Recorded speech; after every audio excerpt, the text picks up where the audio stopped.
T एक linear transformation है जो आर क्यूब से आर क्यूब पर डिफाइन है, क्योंकि सेम डायमेंशनल वेक्टर स्पेस से सेम डायमेंशनल पर है।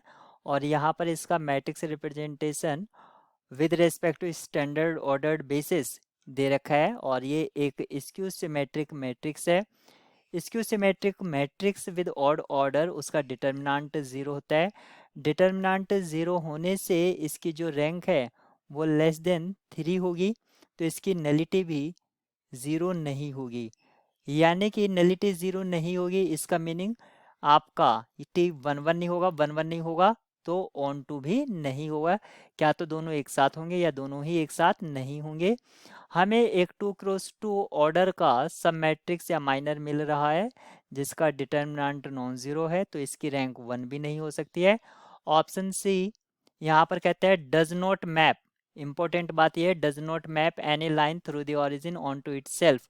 ये भी यही स्टेटमेंट ट्रू है, लेकिन अगर ये लिखता मैप एनी लाइन तब ये गलत हो जाती है।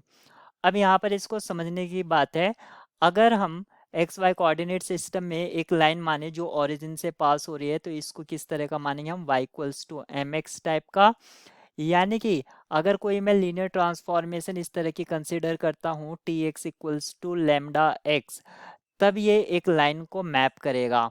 लाइन को मैप करेगा यानी कि अगर मैं स्टैंडर्ड ऑर्डर बेसिस को ही देखता हूँ, क्योंकि उसमें स्टैंडर्ड ऑर्डर बेसिस के भी एलिमेंट हो सकते हैं, तो उस केस में आप देखेंगे कि टी ई वन इसका जो इमेज मिलना चाहिए लैम्डा टाइम्स ई वन मिलना चाहिए।